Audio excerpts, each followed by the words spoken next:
The challenger's smile, Major Elias Reeve, straightened his envoy uniform as the Zarelian guards escorted him through the massive carved corridors of the Ascendancy Palace. His diplomatic mission was meant to be simple: deliver Earth Alliance's terms for a potential trade agreement. Instead, he found himself being marched toward what they called the Proving Ground. "Your species is quite amusing," said Magistrate Vorax, the 8-foot Zarelian official leading the procession. His voice carried the typical melodic inflection of his race. "You send a soldier to conduct diplomacy, then act surprised when we insist on testing his mettle." Elias maintained his composure. "I'm a diplomatic envoy with military training, Magistrate. There's a distinction." "Not to us."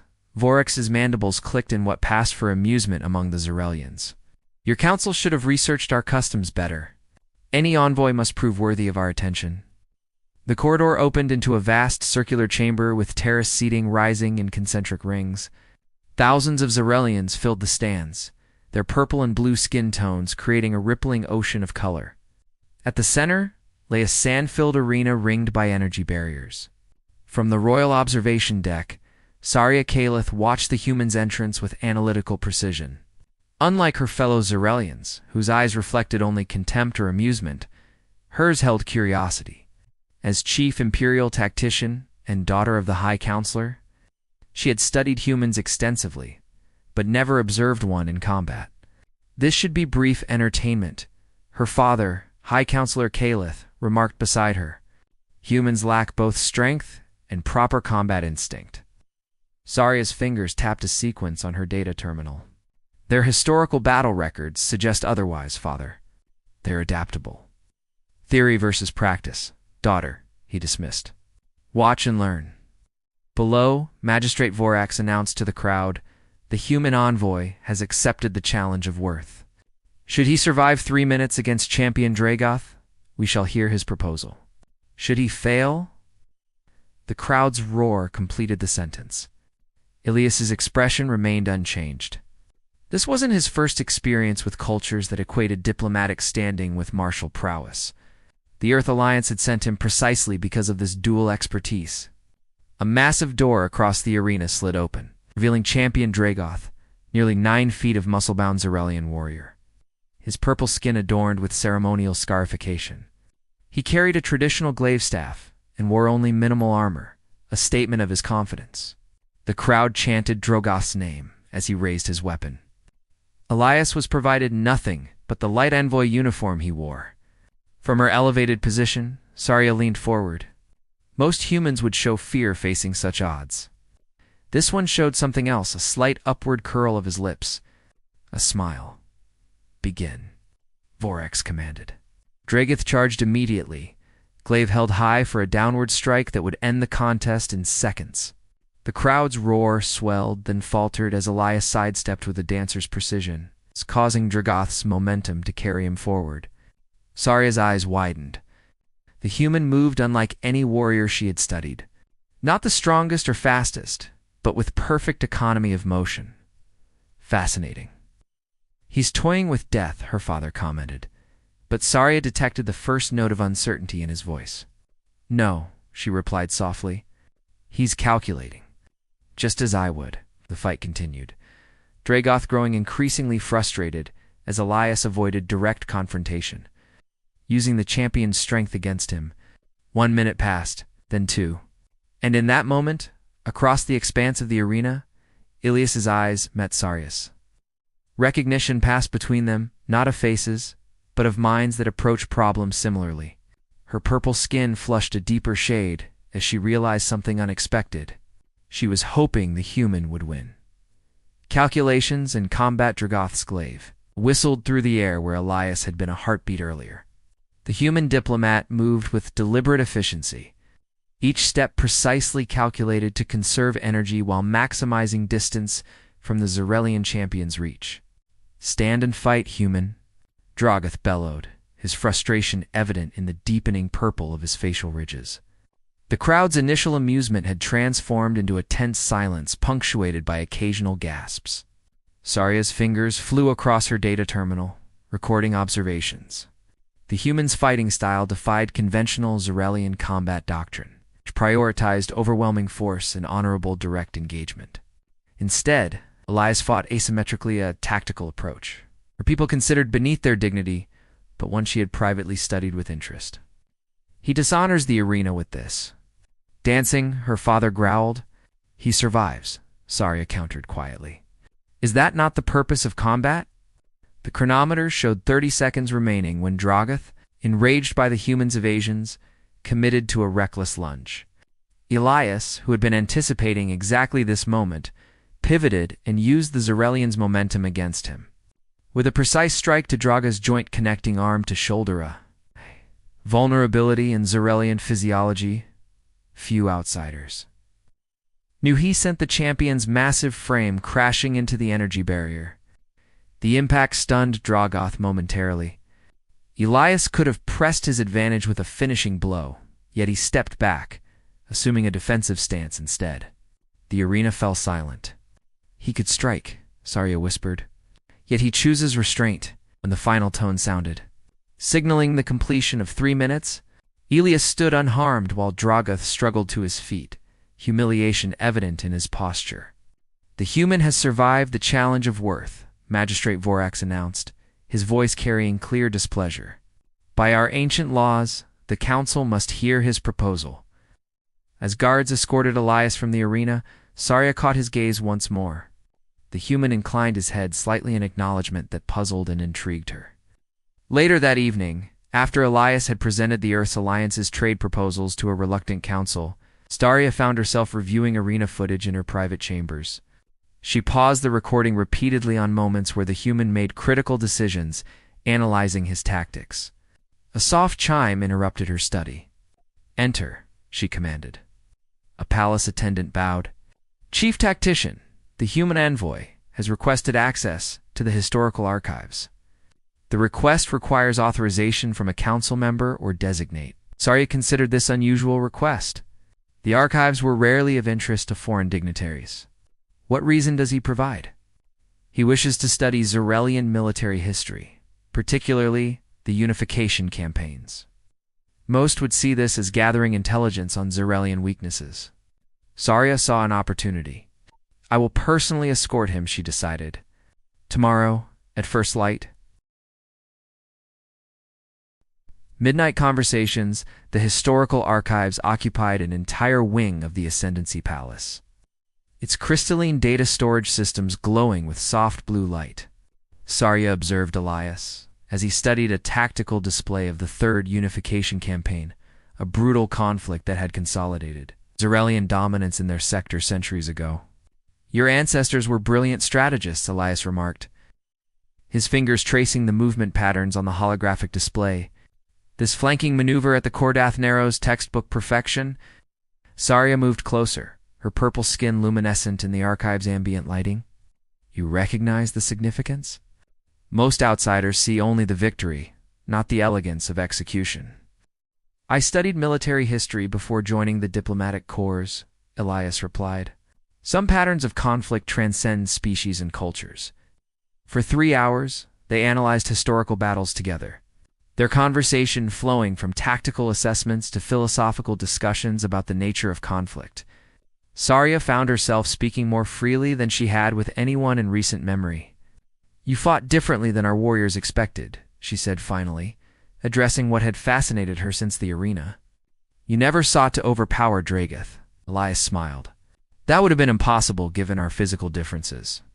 Humans learned long ago that adaptation often succeeds where brute force fails. Yet at the end, you could have struck him while he was vulnerable. Why didn't you? The challenge required survival, not victory, he answered. An unnecessary humiliation creates enemies, not allies. Saria considered this. An unusual philosophy among warriors. Perhaps that's because I'm a diplomat first. Their meetings continued over subsequent days, officially for cultural exchange, but increasingly personal in nature. Late one evening, they sat in the palace gardens beneath twin moons, discussing the stark differences between their worlds. Your council views humanity as weak because of our emotional nature, Elias observed. Yet you've spent hours asking about human art, literature, and music. Saria hesitated, then admitted, I've always been considered unconventional among my people. Emotions are seen as inefficient, yet I find myself curious about their purpose. They're not just evolutionary residue, as your scientists claim, Elias said. They inform our decisions, strengthen our connections, give meaning to our existence, even negative emotions, especially those. His eyes reflected the moonlight. Fear sharpens awareness. Anger can fuel necessary change. Sadness helps us value joy. Sarya moved closer, studying his face with newfound intensity. And what of attraction? What purpose does that serve beyond reproduction? The question hung between them, charged with unspoken meaning. Elias held her gaze steadily. It bridges differences, he said softly. Creates understanding where logic alone might fail. Something shifted in that moment. A boundary crossed. Sarya reached out, her purple fingers hesitantly touching his hand. The contact sent an unexpected warmth through her typically cool skin. My father would call this a tactical error, she whispered. And what do you call it? An experiment, she replied, then added more honestly. One I've been considering since I saw you smile in the arena. Their fingers intertwined, different in color and form, yet fitting together with surprising naturalness. Around them, the night-blooming flowers of the garden released their fragrance. Witnesses to a connection neither had anticipated. The council meets tomorrow to formally respond to your proposal, Sarya said. There are complications emerging. Dragoth has filed a formal grievance claiming dishonor. I expected as much. This could become dangerous, Elias. My people do not handle wounded pride gracefully. He squeezed her hand gently. Then we'll need to be creative in our solutions. Together. As they parted that night, both recognized that something irreversible had begun an alliance not between worlds, but between two individuals who had discovered in each other something neither had known they were seeking. Blood Price, the council chamber's atmosphere, was glacial as Elias stood before the assembled Zarelian leadership. High Counselor Caleth's expression remained impassive, but the rigid set of his mandibles betrayed his displeasure. Major Elias Reeve of Earth's Alliance, he announced formally. While your trade proposal has merit, a matter of honor must be addressed before proceeding. Champion Dragoth has invoked the ancient right of blood price. Murmurs rippled through the chamber. Sarya, seated at her father's right hand, maintained her composure, though her inner temperature dropped precipitously as physiological reaction to extreme stress among Zarelians. I'm unfamiliar with this custom, Elias replied evenly. Perhaps Chief Tactician Caleth could elaborate? His subtle acknowledgement of Sarya's expertise wasn't lost on the council. Several members shifted uncomfortably. High Counselor Caleth gestured to Sarya. Explain the tradition, daughter. Sarya rose, her voice steady, despite the conflict raging within her. The right of blood price dates to pre-unification times.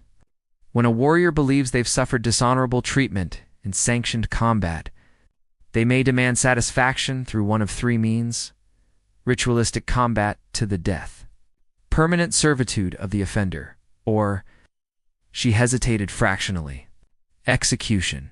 Elias's expression remained unchanged, but Sarya detected the slight tension in his shoulders.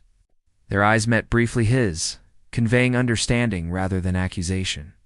As the offended party, Dragoth has chosen execution, the High Counselor declared, to be carried out at tomorrow's dawn. Father, I request the right to present an alternative interpretation, Sarya interjected, breaking protocol. The chamber fell silent at her unprecedented action. This is not a judicial proceeding, daughter, Caleth replied coldly. The traditions are absolute. Traditions are subject to interpretation by the council, she countered. As chief tactician, I have identified a strategic error in this course of action. Her father's eyes narrowed, but he nodded permission. Speak. The human's actions in the arena demonstrated superior tactical thinking, a quality our empire values above all others. To eliminate such a mind serves no practical purpose and potentially damages relations with an emerging power. I propose an alternative. Let him face the blood challenge. Gasps echoed through the chamber. The blood challenge, an ancient trial reserved for Zarelians of noble lineage, had never been offered to an outsider. This is outrageous. Dragoth bellowed from his position at the chamber's edge. A non-Zarelian cannot participate in our sacred traditions. There is no explicit prohibition in the ancient texts, Saria replied, activating her terminal to display the relevant passages. The qualification is one of worthy mind and exceptional ability, not specific biology. The council members consulted among themselves in hushed tones. Elias remained silent, recognizing that Saria was navigating treacherous political waters on his behalf. "What exactly is this blood challenge?" he finally asked. Saria met his gaze directly. "A series of trials, testing intelligence, endurance, and combat skilled, signed to be nearly impossible. No challenger has completed all 3 trials in over 2 centuries. And if I succeed, then by law, you would be granted the status of honored outsider, immune to blood price claims.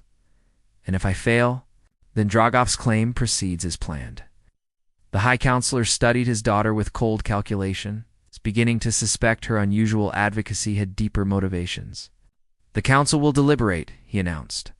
"Until then, the human remains under palace restriction." His guards escorted Elias from the chamber. Saria caught a final glimpse of his face and the subtle nod that communicated his trust in her strategy. Later that night, using her authority as chief tactician to bypass security protocols, Saria entered Elias's assigned quarters. He was awake, seated cross-legged on the floor in what appeared to be a meditative posture. "The council has agreed to the blood challenge," she said without preamble. "But there's more you need to know." Elias rose fluidly to his feet. "They suspect your intervention wasn't purely strategic." "My father does," she confirmed. "He's ordered surveillance on both of us." Moving closer, she lowered her voice despite the room's privacy shields. "The trials are designed for Zarelian physiology. The endurance trial involves exposure to atmospheric conditions that could damage your respiratory system. And you're here to help me cheat?" A hint of a smile played at his lips. "I'm here to give you a choice," she replied seriously. "I've prepared an alternative escape plan. A diplomatic vessel leaves for the neutral territories tonight. I can ensure you're on it." Elias studied her, noting the deeper violet hue of her skin, a sign of emotional intensity among her kind. "At what cost to you?" "Irrelevant. Not to me." Saria hesitated, then admitted high treason at minimum. "Exile, possibly execution." "Then that's not an option," he said firmly. "Don't be irrational," she hissed, frustration coloring her tone. "Your chances of surviving all 3 trials are statistically negligible. I've developed a fondness for beating the odds." He stepped closer, gently taking her hands in his. "And for a certain purple-skinned tactician who calculates everything except her own worth to me." Stars without maps dawn broke over the Zarelian capital, painting the crystalline spires in shades of amber and gold. The proving ground, site of Elias's first challenge, was now transformed for the first trial of the blood challenge. The test of mind. Thousands gathered to witness the unprecedented event, a human attempting their sacred trials. Among the spectators, diplomatic representatives from 7 systems had arrived overnight, the political implications of the situation drawing interstellar attention. Saria stood at her father's side, her face, an impassive mask, concealing the storm within. The High Counselor had said nothing about her nighttime visit to Ilias's quarters, but his knowing glances confirmed her suspicion that little escaped his network of informants. "The first trial begins," announced the magistrate. "The test of mind requires the challenger to solve the puzzle of infinite. Recursion of mathematical and spatial. Challenge that has broken the sanity of lesser intellects." The crowd watched as Elias approached the ancient device, a sphere of interlocking crystalline segments that reconfigured themselves according to complex algorithms. Solving it required not just intelligence but an understanding of Zarelian cognitive patterns. What the audience didn't know was that Elias had spent hours studying those very patterns. With Saria during their archive sessions, as his fingers manipulated the crystal facets with surprising familiarity, Saria noticed her father's suspicious gaze. "You prepared him," he accused quietly. "I shared our history and culture," she replied, "as is appropriate for a diplomatic exchange. When The sphere chimed and reconfigured itself into perfect symmetry after 42 minutes in narrow-chord time. The crowd shocked. Silence was deafening. The second trial, the test of endurance, began immediately. Elias was sealed in a chamber filled with Zarelian high-altitude atmosphere, caustic to human respiratory systems. Unknown to the council, Saria had provided him with a compound that temporarily altered his lung chemistry, not enough to make the trial easy, but enough to make survival possible for 6 excruciating hours. Elias endured what should have been impossible for his species. When the chamber finally opened, he emerged bloodied, but standing, causing another ripple of disbelief through the gathered crowd. "This is manipulation," Drogoth raged to the council. "No human could naturally survive our atmosphere. There is no rule against preparation or adaptation," Saria countered. "Only against external assistance during the trials themselves." The final trial combat would begin at sunset. As Elias recovered in a preparation chamber, Saria managed to gain access through her tactical authority. "You shouldn't be here," he said, his voice raspy from lung damage. "They're watching you too closely now. I needed to see you." She applied a healing salve to his damaged tissues. "The combat trial is against Drogoth himself. He will show no mercy. I expected as much." "Oh." He caught her hand, holding it against his chest. "If this goes poorly, it won't," she interrupted. "If it does," he continued steadily, "you must protect yourself. Disavow any connection. Your position here is too important." Saria's expression hardened. "My position means nothing if it requires sacrificing what matters." "What matters is survival," he insisted. "Yours especially." Before she could respond, the chamber door slid open, revealing High Counselor Caleth. His cold gaze took in their closeness, the human's hand still holding his daughter's. "So," he said quietly, "it is as I feared." Saria straightened, facing her father. "Father, I can explain." "There is nothing to explain," he cut her off. "You have betrayed your position, your people, and me. For what? A temporary fascination with an alien species." "For principles you taught me," she countered, recognizing value regardless of its source. "Seeing beyond convention to truth. You will return to your quarters immediately," he ordered. "As for you, human," his eyes narrowed at Elias, "your final trial awaits. Enjoy your last moments." As Saria was escorted away, her father's parting words echoed. "When this is finished, you will undergo reconditioning. This aberration will be purged from your mind." The combat arena glowed with ceremonial fire as Elias faced Drogoth. This time, the Zarelian champion wielded twin energy blades, while Elias had been granted a single defensive staffa. Deliberate imbalance. From her forced position in the royal observation deck, Saria watched as the combat began with ferocious intensity. Despite his injuries, Elias moved with calculated precision. But Drogoth's attacks grew increasingly vicious, driven by wounded pride and hatred. 20 minutes into the combat, Elias suffered a deep slash across his torso. As he stumbled, Drogoth moved in for the killing blow. The crowd leaned forward in anticipation of the end.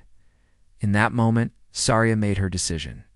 Overriding the arena's security protocols through her tactical systems, she cut power to the energy barriers, creating momentary chaos as alarms blared. She fought her way past guards to an emergency transport pad. Elias, seeing her intention through the confusion, delivered a final, desperate strike that incapacitated Drogoth before racing toward her position. "This is treason." Her father's voice boomed through the announcement system. "Apprehend them immediately." But it was too late. As guards converged from all directions, Elias reached Saria. There, hands clasped as she activated the emergency. Transport disappearing in a shimmer of particles seconds before plasma bolts struck their position. They rematerialized aboard a small, diplomatic courier ship in the outer docking ring. Saria's codes granted them just enough time to disengage before the security. Lockdown activated as the ship accelerated away from Zarelian space. Automated defense systems firing uselessly in their wake. Elias worked to stabilize his injuries, while Saria plotted a course into neutral territory. "They'll hunt us across the sector," he said, wincing, as the ship's medical system sealed his wound. "Let them try," she replied, her fingers dancing across navigation controls. "I've spent my career predicting military movements. I know how to disappear. Your entire life, your position, your family was hollow," she finished. "Until I met someone who showed me that calculation without compassion is ultimately meaningless." The stars stretched into streaks of light as they jumped to faster-than-light travel.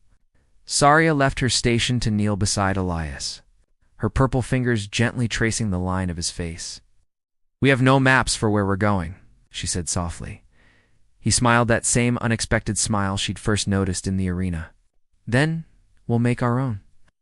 As the ship carried them into uncharted space, two beings from worlds that should never have connected found something neither had been taught to expect: a future undefined by the boundaries of their past.